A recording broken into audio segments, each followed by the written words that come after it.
Oye País, buenas noches, Oye País, yo soy Rudy González, gracias por estar conmigo en esta hora para que pasemos revista de los temas de interés nacional e internacional que son noticias. Esta semana ha sido una semana agitada con todo el tema de lo que nos dejó la lluvia del fin de semana que acabamos de transitar. Ese aguacero, esa lluvia.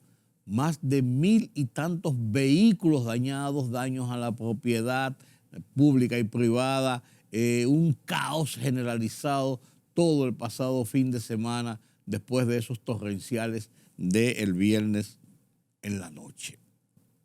Todo se debate ahora, los vehículos dañados, qué se va a hacer, qué no se va a hacer, pero el mundo continúa, la vida continúa, seguimos adelante y esa es la realidad de lo que tenemos de frente. No tenemos de otra, señores. No tenemos de otra. Así es. Esta semana,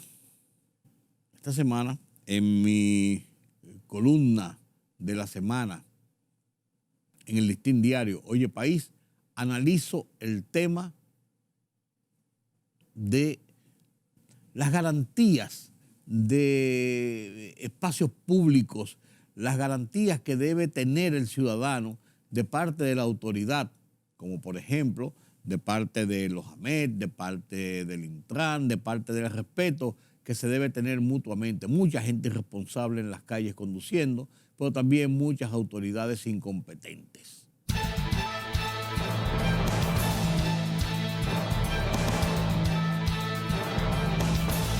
El Ministerio de Salud Pública notificó 254 casos activos de COVID-19 en República Dominicana en su boletín epidemiológico 964.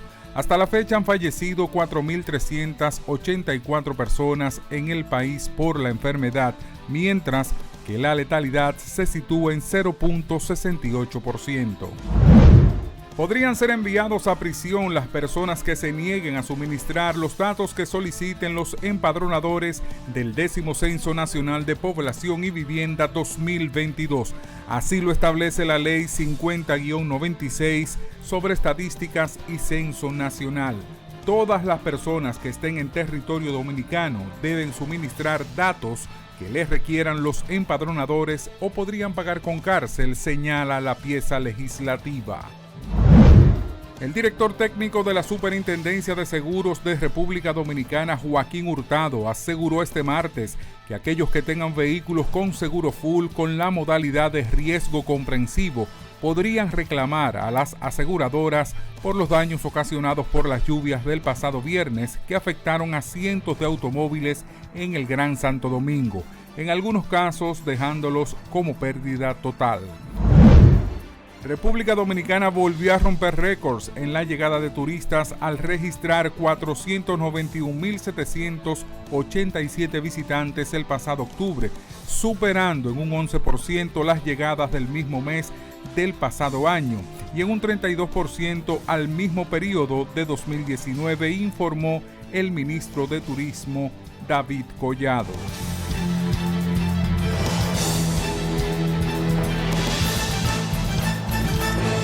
La libertad solo reside en los estados en los que el pueblo tiene el poder absoluto. Por el respeto a los valores democráticos y la dignidad del pueblo dominicano, El Rumbo de la Tarde, plural, objetivo, comprometido siempre con la verdad. Con Georgie Rodríguez, Rudy González, Diulca Pérez y Ramón Colombo. Los poderosos ya están en el aire.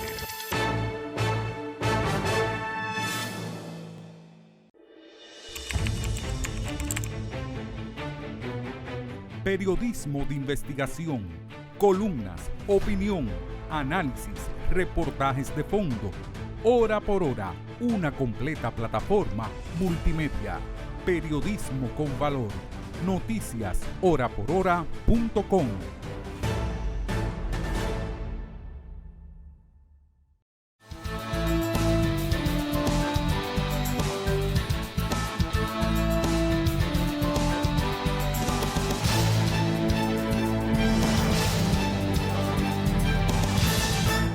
En mi cuenta de WhatsApp iniciando esta semana, yo alcanzo a ver una fotografía de Delis Erasme con este muchacho. Yo le digo muchacho, pero lo voy a seguir diciendo muchacho toda la vida, aunque es un hombre hecho y derecho, y a veces cuando yo le digo muchacho me corta los ojos, boto lágrimas cuando me corta los ojos, pero para mí es un muchacho, un muchachito, por así decirlo, por el cariño, por el afecto, por el tiempo. Entonces lo veo con este muchacho, y cuando Delis publica una fotografía siempre le pone unas coletillas, futuro, qué sé yo, qué cosa y qué patatín, y yo dije, pero será verdad que este muchacho se está metiendo otra vez en estas lides de la política o la cosa, pero él sí sabe analizar la política, por lo menos. Su experiencia en los partidos, su experiencia en la vida cotidiana, en los medios de comunicación, le da una autoridad para poder hablar sobre esto. ¿A usted le gustará o no le gustará? Pero como este programa es mío, yo voy a conversar esta noche con Víctor Gómez Casanova. Buenas noches, Víctor.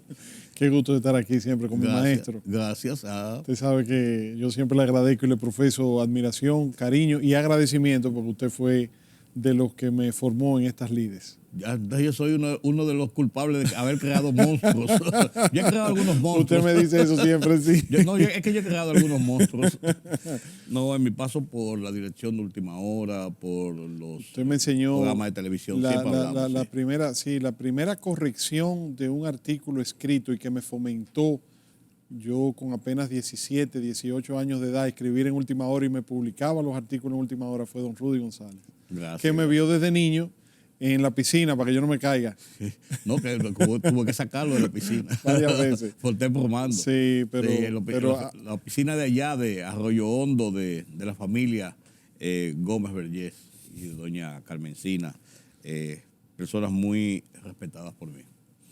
Víctor, ¿qué está pasando en el país, en el escenario político? Uno cuando se van acercando los tiempos electorales, uno a veces ve un panorama claro en el sentido de cómo van a correr las elecciones, pero también uno a veces ve un panorama como todavía muy indeciso. Y ese quizás puede ser el momento, aunque faltan 2 años un año y medio para las elecciones. ¿Cómo tú que has estado en los partidos y has visto el transcurrir de los procesos preelectorales, cómo tú ves el escenario político en este momento? Yo creo que se definió con el tema de la consulta que hizo el Partido de la Liberación Dominicana, se definió el escenario por lo menos en cuanto a las 3 principales candidaturas. Sí. No le puede caber duda a nadie que en el caso de la Fuerza del Pueblo, el candidato presidencial será el doctor Leonel Fernández. En el caso del Partido Revolucionario Moderno, en el partido en el gobierno, será el presidente Luis Abinader. Y en el caso del Partido de la Liberación Dominicana, será Abel Martínez. Independientemente de que puedan surgir otros candidatos, pero personalmente entiendo que en esas 3 figuras se concentrará la mayoría de los votos del próximo proceso. El proceso del 2024 yo creo que hay que analizarlo en 3 vertientes, don Rudy. ¿Cuáles son? Vertiente número 1, las elecciones municipales. Que son incluso previos. Exactamente. Con el cambio de la Constitución, las elecciones municipales son en febrero. Sí. Y entonces esas elecciones van a servir como una especie de termómetro y van a marcar el rumbo que incidirá en las elecciones presidenciales de mayo. ¿Tú crees que eso pasó en el 2020? Sí, pero de una manera sui generis.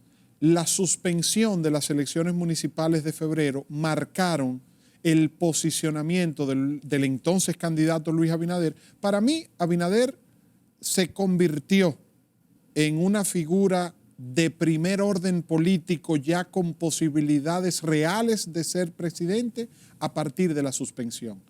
Hasta antes de la suspensión de las elecciones de febrero del 2020, la mayoría de las encuestas, la mayoría de los analistas entendían que Luis Abinader no era un candidato con el potencial de convertirse en presidente. En primera vuelta incluso. Pero el manejo que le dio el equipo de campaña del PRM y del candidato Abinader en ese momento a la suspensión de las elecciones y el mal manejo que le dimos en el Partido de la Liberación Dominicana y aliados marcó una tendencia que fue irreversible. ¿Y eso se proyectó a las de julio? Claro que sí. Yo soy de los que opino y creo que si no se suspenden las elecciones, el panorama político hubiese sido diferente, porque el PLD iba a ganar la mayoría de esas alcaldías, sobre todo en los municipios más importantes, y entonces el PLD se iba a fortalecer y se iba a ver imbatible, independientemente de la salida de Leonel Fernández.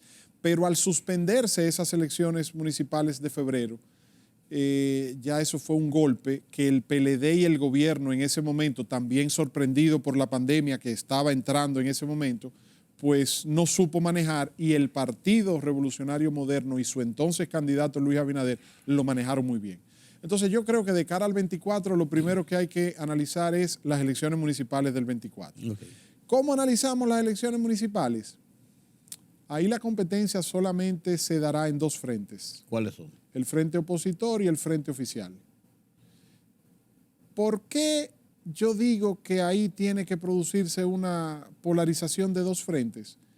Porque si usted analiza, por ejemplo, la nómina de alcaldes, de directores de distritos municipales y de regidores del partido del expresidente Fernández, de la Fuerza del Pueblo, se va a dar cuenta que salvo muy pocas, por no decir honrosas excepciones, todos los alcaldes y los regidores, también los senadores y los diputados, pero eso es harina de otro costal, de la Fuerza del Pueblo tienen dos condiciones. ¿Cuáles son? O fueron electos en la boleta del PLD y después cruzaron a la Fuerza del Pueblo, o fueron electos por los votos de la coalición que organizó José Fran Peñaguaba de Juntos Podemos, donde los votos del PRM favorecieron a esos alcaldes y regidores. O sea, que no fueron votos de ellos, de ninguno, por así decirlo. Por así decirlo. Entonces, la Fuerza del Pueblo como organización política no presenta hoy, puede cambiar el escenario mañana, pero al día de hoy no presenta una nómina de candidaturas municipales con posibilidades de éxito per se,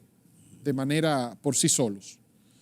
Entonces, por otro lado, el PRM, bueno, entonces la Fuerza del Pueblo tiene que buscar su alianza natural con su familia PLDista, bochista, y articular lo que en el 2020 articuló con la oposición de entonces, Juntos Podemos y PRM y José Fran y los partidos minoritarios, ahora tendría que articularlo con el PLD.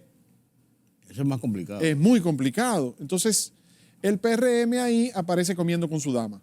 Sí. ¿Por qué? Porque entonces tiene a los opositores divididos entre la Fuerza del Pueblo tratando de hacer una estructura municipal para presentar la nómina de candidaturas y el PLD como candidato opositor. Entonces se presentan casos, por ejemplo, como en Santo Domingo Este. En Santo Domingo Este, que es el municipio más grande del país, usted ve las encuestas actualmente y usted se da cuenta que hay una alta tasa de rechazo hacia el actual incumbente Manuel Jiménez. Y que la figura mejor valorada para la alcaldía del 2024 es Luis Alberto, el ex candidato del PLD. Okay. Pero hay un diputado por el PLD. Y va a apostar otra sí, vez. Sí, pero entonces, ¿qué pasa? Que hay un diputado que fue electo por la boleta del PLD que cruzó y se juramentó a la Fuerza del Pueblo y está aspirando a alcalde en Santo Domingo Este. Entonces, aunque aparece Luis Alberto como el mejor posicionado, el PRM mantiene una fortaleza. Y entonces la diferencia de ese diputado que ganó en la boleta del PLD, pero que se juramentó en la Fuerza del Pueblo y que ahora aspira a alcalde, le resta a lo que pudiera ser la candidatura. Entonces ahí se complica. Entonces eso pasa casi a nivel de todos los municipios. El segundo análisis que hay que hacer para el próximo escenario tiene que ver con la capacidad de alianza de sectores que puedan hacer tanto el PRM como el PLD y la Fuerza del Pueblo. ¿Necesita el PRM una alianza? La necesita, porque el presidente Abinader tiene dos amenazas para su reelección. ¿Cuáles son? La crisis económica mundial, que se proyecta de manera rampante a nivel mundial, es un factor externo, pero que va a ser bastante duro, muy fuerte, con un hándicap para el presidente Abinader, y es que al no haber sometido la reforma fiscal en el 2020, cuando resultó electo presidente, al haberla postergado, al no haberla sometido, ya ahora en un año preelectoral. Ahora es imposible. Exacto. Y la segunda amenaza que le veo al presidente Abinader es el 50+1. Entonces, la crisis... La mayoría absoluta. Exacto. Porque fíjese usted qué pasa. El PRD, porque el PRM es el PRD histórico, ha tenido serias dificultades en rebasar el 50+1. Hipólito Mejía en el año 2000 llegó 49.8.9. Abinader gana con el 52%, pero fíjese ahí por la acera, el 52%. Sí. O sea, necesita una alianza con sectores no tradicionales, porque también el 52% del 2020 fue gracias a una alta abstención.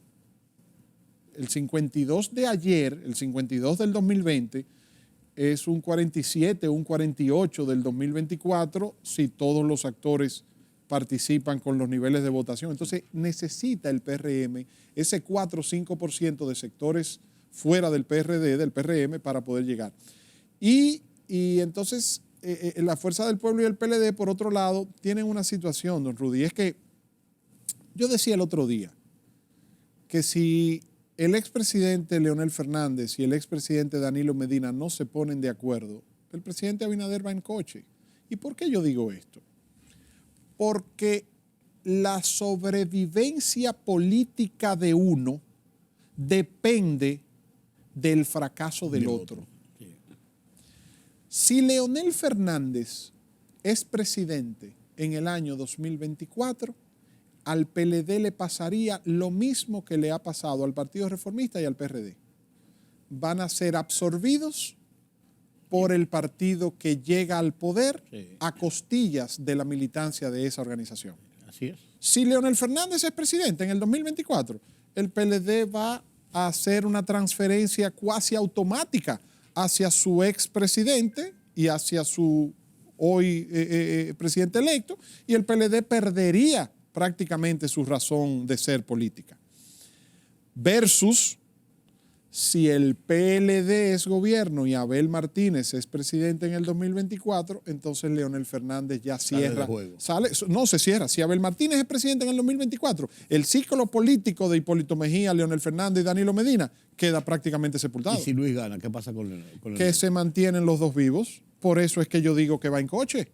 Porque si el PLD gana, la Fuerza del Pueblo está llamada a desaparecer. Sí. Si la Fuerza del Pueblo gana, el PLD está llamado a desaparecer.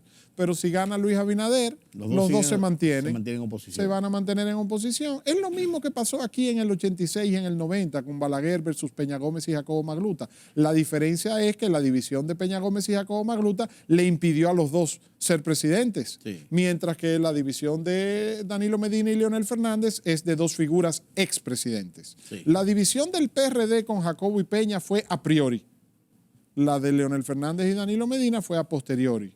Dos se dividieron antes de llegar, otros dos se dividieron después de haber llegado.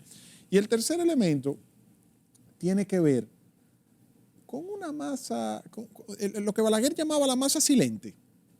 Ahora hay un grupo de jóvenes, don Rudy, con una apatía a participar y a involucrarse en la política.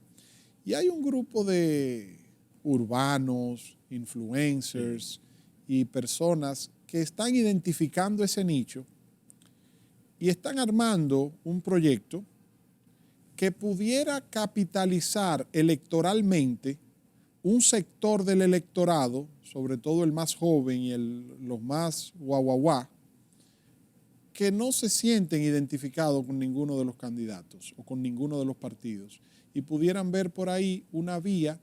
Y esa masa silente que llamaba el presidente Balaguer hace 20, 30 años, es hoy una masa joven que está ahí, latente, pero que no gusta de participar en la política tradicional, que amenaza, atenta con la estabilidad de los partidos políticos, que aquí está muy, muy arraigada todavía. Si esa masa de jóvenes logra compactar, tener más o menos una idea, una visión de apatía a los tres, pero de unificación de criterios, pero cualquiera de los tres va detrás de ellos y lo capta. No es posible eso. Y entonces podría ser una diferencia importante.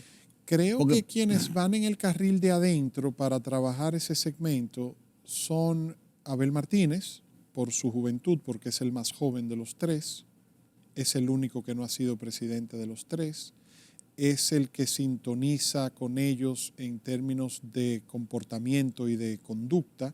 Lo ayuda mucho su esposa también, Nayoni, que proviene de un segmento que esa juventud, esa masa admira por los medios de comunicación y por las redes sociales. El presidente Fernández está haciendo un esfuerzo notorio en poder conectar con esa gente. El presidente Abinader también. Fíjese, cada vez que yo veo que el presidente Abinader le da una entrevista a Sergio Carlo en el Antinoti y a Lofoque en la plataforma, y que tuitea y que escribe y que conecta, no es de tonto que lo hace, es manteniendo, es queriendo mantener una presencia en ese segmento, es parte de una estrategia. Pero usted tiene a un Santiago Matías Alofoque, a un José Lalú, a un Bulín 47, a una Toquilla, a un Alfa. Hay unos actores que están trabajando no con ese criterio que teníamos nosotros de la ideología y de la política. No, esto es más, es más frágil. Y más liviano. Sí, y es más superficial, pero tiene un nicho interesante, porque hay una gran cantidad de personas que se identifican con ese. Indudablemente, y además de eso, Víctor, yo digo, una de las cosas que yo preveo o veo venir en este proceso electoral del 2024 es que va a haber una movilización y un cambio en las estructuras dirigenciales y del liderazgo nacional, cual que sea el resultado. Yo le voy a dar para muestra un botón, como dicen. Cuando usted calcula y analiza los funcionarios mejor evaluados de este gobierno, no son muchos, son todos jóvenes. Sí. Los funcionarios... E incluso no activistas políticos, algunos de ellos identificados con el PRM político, pero no activistas políticos. Así es. Lo de Roberto Ángel Salcedo no es casualidad. El presidente Abinader juramenta a Roberto Ángel en el PRM y lo proyecta, es porque él sabe que ese es un elemento, es un activo, es una figura que conecta con ese sector. Pero lo del Boli como diputado del Partido de la Liberación Dominicana tampoco es casualidad. Sí. Entonces ellos están trabajando eso. Pero fíjese usted, por ejemplo, yo veo un presidente Abinader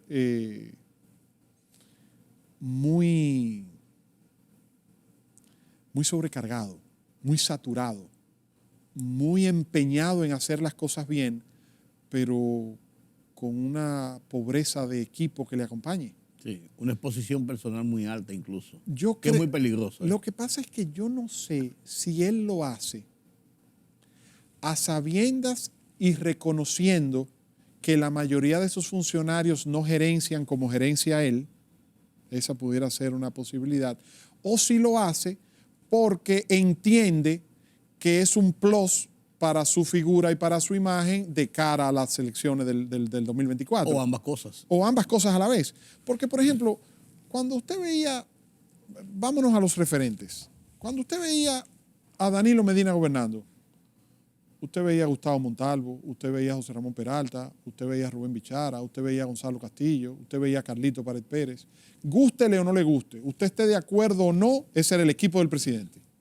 Usted veía al expresidente Fernández, usted veía a Félix Bautista, usted veía a Víctor Díaz Rúa, usted veía a Luis Manuel Bonetti, usted veía a Radamés Jiménez.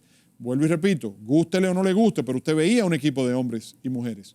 En el caso del presidente, el presidente Hipólito Mejía, Eligio Jaques, Hernani Salazar, Sergio Grullón, el general Díaz Morfa, usted ve Balaguer, usted veía a Guaro Aliranzo, Bello Andino, Aníbal Páez, el general Pérez Bello, usted ve al presidente Abinader, usted solamente ve al presidente Abinader. Y usted dirá, no, pero la vicepresidenta es muy activa. Sí, pero la vicepresidenta es muy activa en las áreas que el presidente le ha delegado funciones y ella ha trabajado en esas áreas.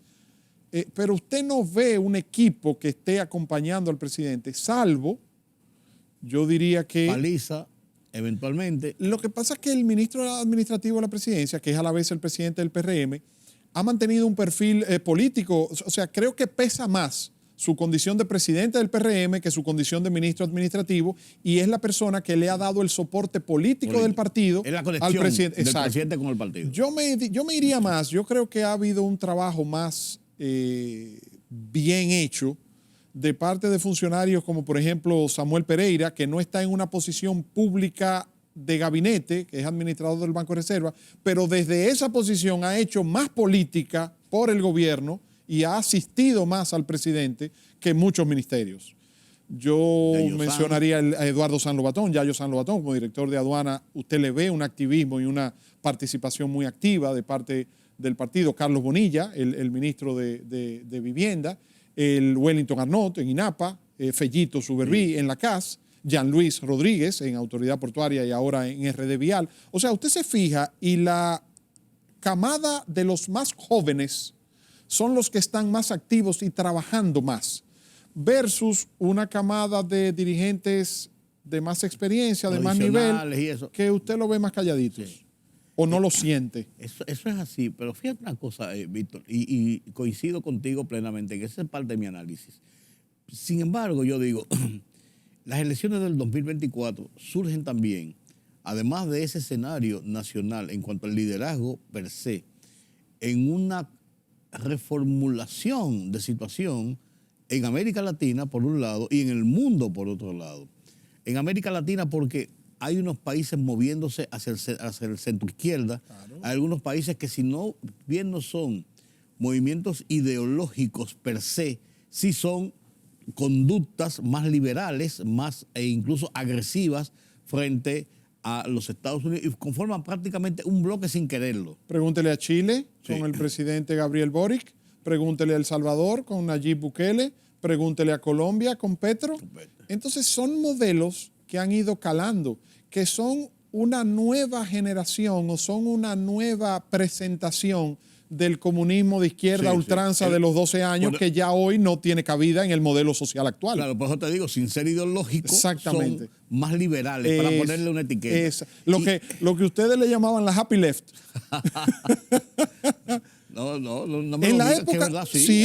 O sea, si vemos este movimiento que está teniendo América Latina con esos exponentes que usted señala, ellos son lo que hace en la década de los 70, los 80 le llamaban la happy left. Sí, así mismo es. Pero eso también viene conformado con lo que está pasando en el mundo. La parte económica, la guerra, Estados Unidos, China, el lío de Rusia en Europa, la escasez de los productos esenciales, el tema del petróleo. O sea, todo esto que está pasando conforman un escenario diferente que va a ir incrementándose en la presión de países como República Dominicana, y no hemos tocado el caso de Haití. A eso yo le tengo miedo. Sí. Si usted me pregunta a mí, yo le diría, yo no estoy en política, don Rudy, estamos haciendo un análisis, pero yo le confieso que los dos principales temores y las dos mayores amenazas que yo le veo hoy por hoy a la República Dominicana son la bomba de tiempo que es Haití. Usted ha visto como usted se acuerda de los muñequitos de antes, que era como una dinamita, y entonces le prendían una mecha y entonces iba bajando. Claro. Yo creo que Haití ya, la mecha de Haití está en el punto donde termina la pólvora y arranca para explotar la dinamita. Eso no explota en cualquier momento. ¿Cuándo va a explotar? Exactamente. Entonces, pero sabe que va a explotar. Y sabe que va a explotar. Y con un agravante, que las medidas que pudiéramos tomar para controlar, evitar o que el daño sea menor, esa mampara con que tendríamos que cubrir esa explosión para que nos afecte lo menos posible, no depende 100% de nosotros, claro, sino de una comunidad internacional que se está viendo indolente, irresponsable, se está viendo desinteresada en ponerle atención, porque mientras la comunidad internacional no le pone atención al problema haitiano, es para que los dominicanos sigan cargando con ese problema. Eso es correcto. Vamos a estar claros, don Rudy. Si usted firma un contrato de alquiler de una casa y yo soy su fiador y usted es el inquilino principal y usted no está pagando la renta y usted no hace el más mínimo esfuerzo de pagarla, es porque usted sabe que a quién va a ir el dueño de la casa a reclamarle. Primero. Entonces, el fiador del contrato social de Haití somos los dominicanos, sí. Entonces eso viene para acá zumbando y ya no aguantamos más. Entonces esa es una amenaza. Y la otra, la que conversábamos ahorita sobre la situación económica mundial. Mire, República Dominicana no produce petróleo. Entonces nosotros tenemos que gastar una gran cantidad de dinero en dólares, en divisas, para comprar la factura petrolera. Que aunque Punta Catalina tuvo la intención de construirse para evitar esa dependencia del carburante del petróleo, el incremento del consumo eléctrico en las otras plantas de generación de fuel oil y de diferentes combustibles que dependen del petróleo se siguen incrementando. Más el consumo de los vehículos, que aquí todos los días hay más vehículos. Al mismo tiempo que también aumentó considerablemente el mismo precio del carbón, que no estaba considerado en ese momento. Y del gas natural por igual. Y entonces nos estamos ahorrando por un lado, pero estamos incrementando nuestro consumo por otro. Así es. A eso agréguele la crisis que usted señalaba de la guerra de Rusia con Ucrania, donde Ucrania es el principal productor en el mundo de materia prima esencial para la alimentación del mundo, ¿no? de la humanidad. Pero agréguele a eso la competencia comercial entre Estados Unidos y China y nosotros en el medio. Es lo que te digo, siendo Estados Unidos nuestro principal socio comercial, pero siendo un país que acaba de abrir relaciones diplomáticas y comerciales con China hace apenas 4 años y que China está aprovechando y metiéndose de manera muy activa en el mercado local dominicano. Además que es un productor que nosotros incidimos en él en nuestras importaciones. Claro, está incidiendo en todo. Claro. Entonces, es una situación, es un panorama. Y a eso, vuelvo y le repito, usted tiene que sumarle la apatía, la dejadez, el desencanto de un sector poblacional que, al igual que el ejemplo que le puse ahorita de Haití y la dinamita, se va también por la mecha de buscar nuevos exponentes que no sean de los políticos y partidos tradicionales. Claro. En el tema económico, a mí lo que más me preocupa es incluso que la gente, la sociedad, el pueblo, no le importa ni busca el análisis de que si hay un problema en China ni hay una guerra en Ucrania. La gente lo ve en que subió el precio de los productos y eso provoca nerviosismo y acciones sociales, y esas acciones sociales se las reclaman al gobierno. Pero hasta este momento, yo no he visto, no he percibido, y en los análisis que he visto y en las encuestas que he visto, no ha afectado la imagen de Luis Abinader como producto político, al como contrario, candidato. Porque él ha subsidiado esa situación. Lo ha subsidiado. Pero sí al gobierno. Con las políticas, con las políticas sociales, porque las políticas sociales se ven como una impronta del presidente, una iniciativa del presidente. No del gobierno. No del gobierno. Él ha personalizado el gobierno. Claro. Y él no sé si es parte del diseño de sus asesores en materia de estrategia comunicacional. De hecho, creo que el gobierno tiene una muy pobre política comunicacional. Yo creo que el principal talón de Aquiles del gobierno, de las principales debilidades del gobierno, es la falta de una coherencia comunicacional. Este es un gobierno que está gastando más en publicidad y más en comunicaciones que lo que tanto le criticaban al gobierno pasado. Sin embargo, usted podía ver, estar de acuerdo o no, pero usted podía ver una política comunicacional coherenciada en las pasadas autoridades. En estas autoridades usted ve que aquí hay muchas islas donde cada quien cacarea el huevo según la gallina que lo puso, cuando debería haber una unidad monolítica en estrategia comunicacional. Y eso no es culpa de una persona, o sea, no es algo que que Homero Figueroa, no. Eso es una mentalidad, es una cultura donde cada ministro y cada director y cada funcionario tiene su propia agenda y traza su campaña mediática en base a su interés particular, no el del gobierno. Como lo que pasó en el gobierno pasado en un momento determinado, que los funcionarios se agenciaban el favor de comunicadores, de medios, de personas que hacían... Pero lo hacían intuito personas. A favor de ellos, entonces los aplaudían en la forma personal, pero no aplaudían la acción como gobierno. Así es. Pero también usted tiene que ver, don Rudy, que este es un gobierno que, independientemente de que haya tomado posesión en medio de una crisis, como la crisis de la pandemia del COVID-19, independientemente que le haya tocado gobernar con una situación de mucha dificultad económica a nivel mundial por la recesión post-pandemia y el tema de la guerra de Rusia y Ucrania y el enfrentamiento, la guerra comercial entre Estados Unidos y China y Rusia, porque esa guerra fría de antes era una guerra geopolítica, era una guerra ideológica.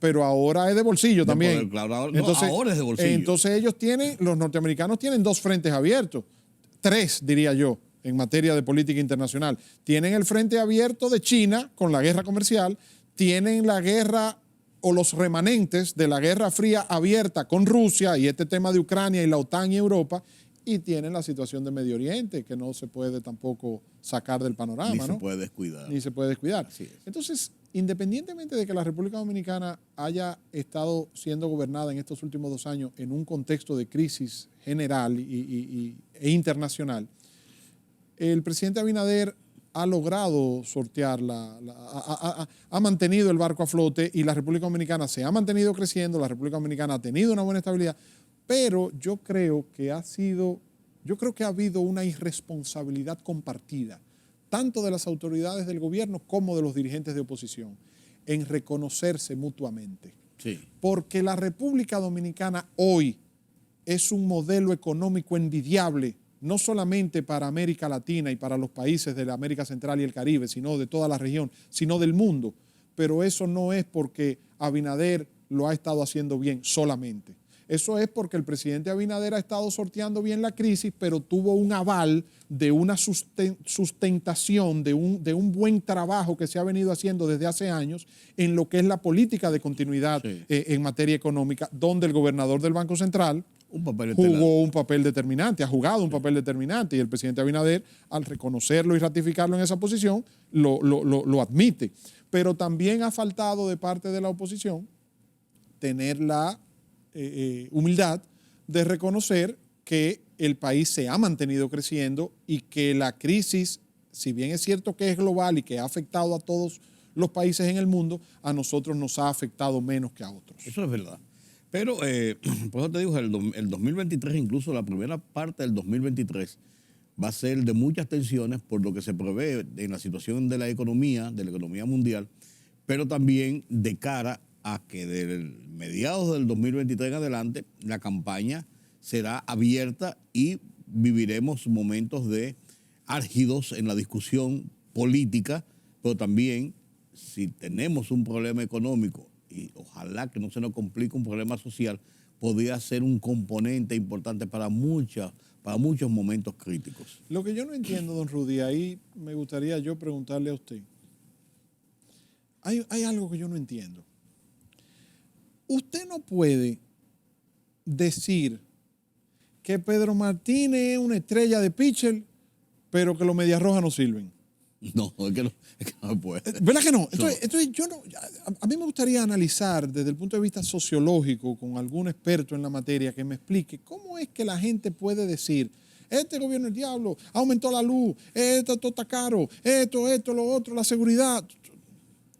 Y el presidente, no, pero el presidente es trabajador, no, pero el presidente tiene buenas intenciones, no, pero el presidente lo está haciendo bien. O sea, ¿cómo puede el presidente blindarse de su propio gobierno? O sea, una cosa, o sea, ¿hasta qué punto puede el presidente Luis Abinader blindar su imagen personal, su figura, como de cara a ser candidato en el 2024 y que no le haga mella, que no merme su popularidad, el descontento que la población está sintiendo por la incapacidad de las autoridades en temas tan fundamentales como el alto costo de la vida, la seguridad ciudadana, el sector energético y una serie de situaciones que se están... Yo te lo contesto fácil, porque este es un régimen presidencialista. Este no, el régimen dominicano es un régimen presidencialista. Y la gente se fija en el presidente más que en el gobierno, aunque le atribuye al gobierno la realidad de muchos de los males. Y si el presidente es malo y tampoco resuelve, entonces es un todo. Pero en este lado el presidente ha tratado de, como tú bien decías, tratar de soliviantar, él es el bombero de su propio gobierno, él es el apagado. Pero ¿por qué no pasó eso con Danilo Medina? Bueno, Danilo Medina fue presidente 8 años y Danilo Medina fue un presidentazo. Danilo Medina hizo una buena gestión de gobierno, hizo un buen gobierno. Sin embargo, el descontento de su partido y de su gobierno se llevó de paro la imagen de un presidente que, a mi juicio, gobernó bien y que hizo muchas cosas bien por el país. Pero con Abinader no pasa eso. Porque pasó a la inversa. La gente del gobierno de Danilo Medina y de Leonel Fernández, para poner los últimos años, los últimos 20 años de gobierno prácticamente, tenían un problema. Que si bien era cierto que eran eficientes y que hacían una serie de cosas, una serie de tropelías, la gente se lo asumía, por así decirlo, porque entendían que como estructura de gobierno resolvía. En este caso no. En este caso, la figura que resalta es la de Abinader, porque entienden que el gobierno como tal no resuelve. Por ejemplo, en la crisis que pasó en el fin de semana pasado, con el tema de las inundaciones, la gente no le ha dicho nada al presidente. No. Pues se ha acabado con la mitad del gobierno. Sí. ¿Por qué no lo advirtieron? ¿Por qué no lo anunciaron? Ahora vienen la pública salió tarde. Qué sé yo, que incluso hay unas imágenes que están circulando en las redes que el presidente fue y visitó el ministerio y habló con la gente y tiene un truño y una cara terrible, y dicen que se molestó porque ellos no previeron la magnitud de lo que podía pasar y no asumieron una acción preventiva.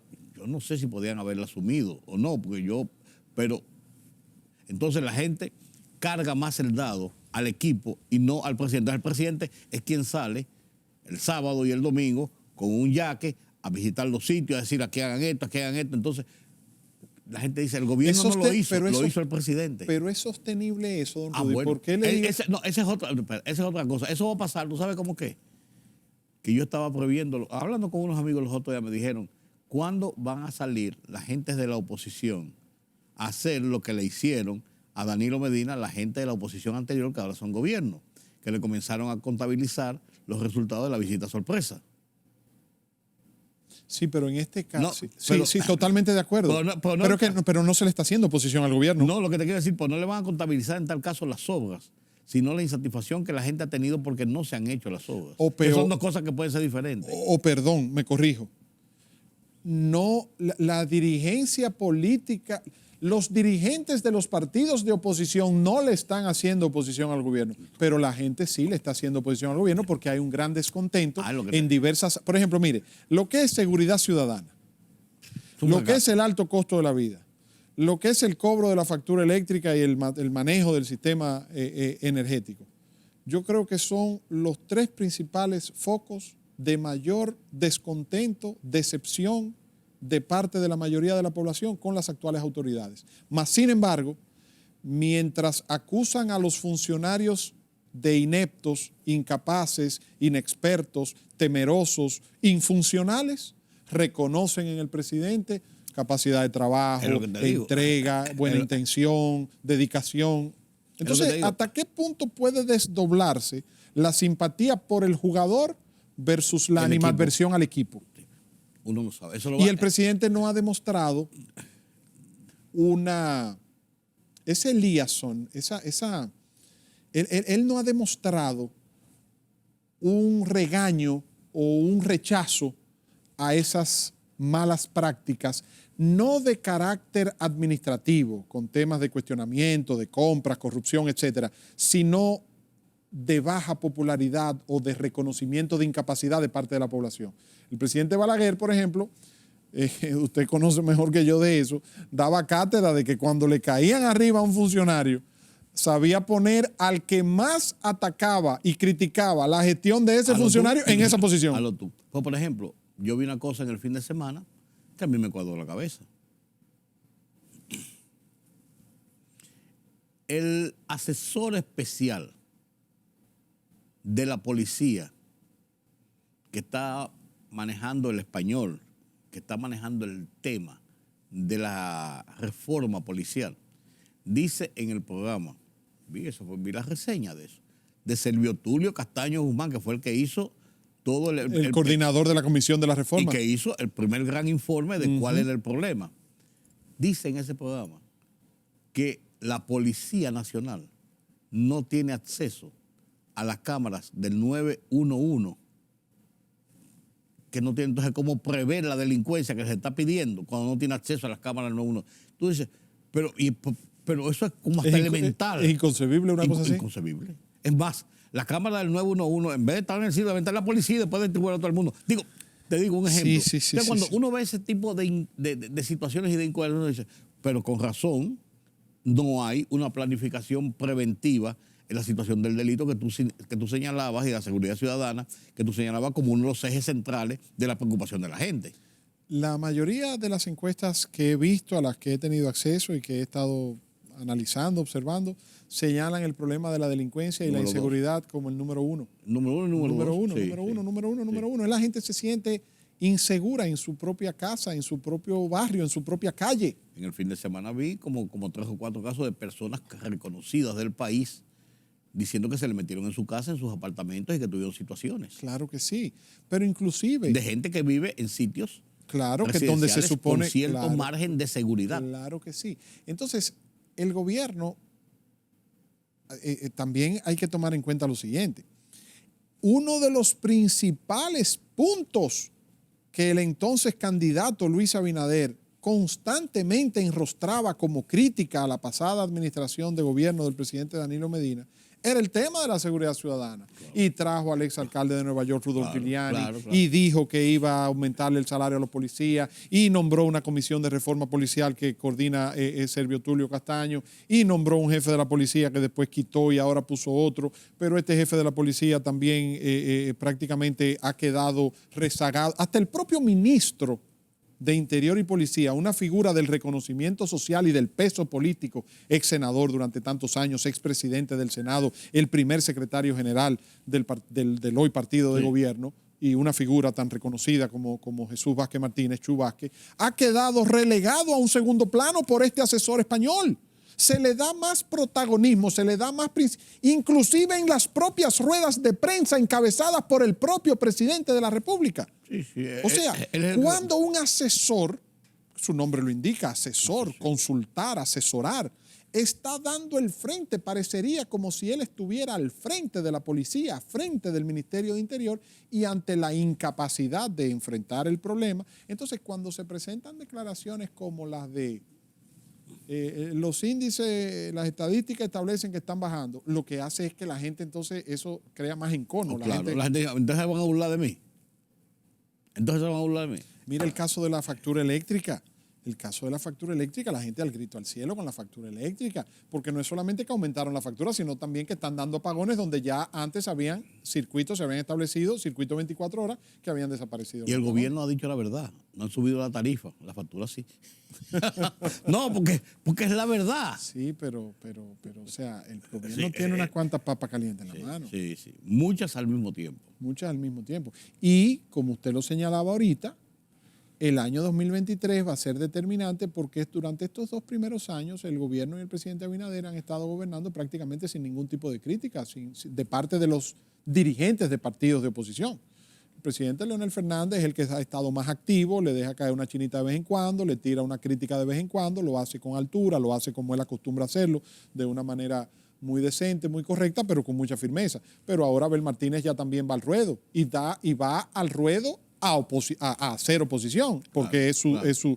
Entonces, ahí el gobierno va a tener que entender que de cara al próximo año 2023, la realidad política no va a ser igual que en el 2021 y el 2022. De ninguna forma. Víctor, gracias. Gracias a usted, don Rudy. Gracias por estar con nosotros, gracias por compartir estos análisis de 2 comunicadores. Cuando guste. De 2 comunicadores que uno era político, sigue siendo político porque eso no se olvida, y uno que era periodista que sigue siendo periodista también. Usted sabe que sí me gustaría analizar con usted, pero ahí para que usted me permita yo sacarle unas cuantas cosas. Yo quisiera, don Rudy, que un hombre como usted, de su veteranía, de su experiencia, de sus condiciones, con la juventud, porque hay personas que tienen una mentalidad más alta. ¿Cuántos teléfonos que tú usas? Son 14 teléfonos. No. Mire, una persona como usted, que tiene la experiencia de todos los años acumulada por su servicio, pero que conoce ahora, que tuitea, que está en Instagram, que ve el comportamiento de las nuevas generaciones, que podamos comparar hacia dónde va el modelo de comunicación, el periodismo, relacionado con el poder y con las instancias gubernamentales en un mundo como el de hoy. En un par de semanas, para que la gente no se sature de ver la cara de Víctor Gómez Casanova en Oye País, hablamos de ese tema. Usted me avisa. ¿Hecho? Que yo quiero hacer una cuanta preguntita a usted de eso. ¿Hecho? Porque a veces yo me pregunto, ¿los periódicos impresos tienen los días contados? Vamos a hablarlo. Permítame la pausa.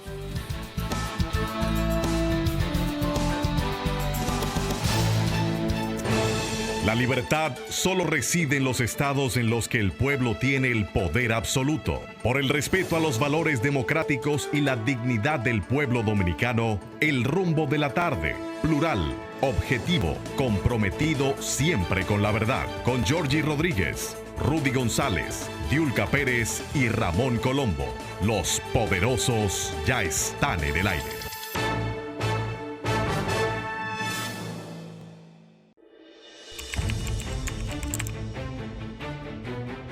Periodismo de investigación, columnas, opinión, análisis, reportajes de fondo. Hora por hora, una completa plataforma multimedia. Periodismo con valor. Noticias horaporhora.com.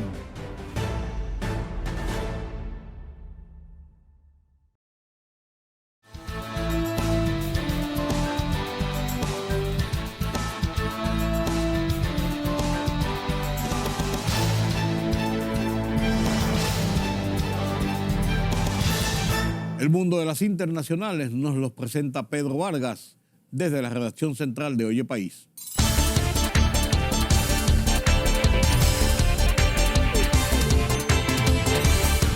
Los centros electorales estadounidenses abrieron sus puertas con normalidad este martes en una jornada en la que los estadounidenses están llamados a las urnas para renovar gran parte del Congreso, elegir los gobernadores de algunos estados y otros cargos. Los ciudadanos de Vermont, en el este del país, han sido los primeros en poder votar desde las 5 de la mañana, cuando abrieron las puertas la mayoría de sus centros electorales. Los líderes mundiales reclamaban acciones más firmes para combatir el cambio climático mientras crecían las peticiones en la Cumbre Climática Internacional de este año en Egipto de que las empresas de combustibles fósiles ayuden a pagar por el daño que han ayudado a causar al planeta. Y el presidente electo de Brasil, Luiz Inácio Lula da Silva, encabezó varias reuniones con su equipo de transición para sentar las bases de su futuro gobierno y discutir dos temas fundamentales: presupuestos y medio ambiente. Lula, de 77 años, regresó a Sao Paulo después de unos días de descanso en el turístico estado de Bahía, en el noreste de Brasil, tras ganar la segunda vuelta de las elecciones presidenciales ante el actual gobernante, el ultraderechista Jair Bolsonaro. El presidente de Venezuela, Nicolás Maduro, y su homólogo de Francia, Emmanuel Macron, sostuvieron una breve conversación en los pasillos de la Conferencia de las Naciones Unidas sobre el Cambio Climático 2022, que se realiza desde el domingo en Egipto. Tras un saludo y un largo apretón de manos, los mandatarios hablaron durante par de minutos y coincidieron en que tienen muy buenos amigos en común, por lo que se comprometieron a estrechar las relaciones.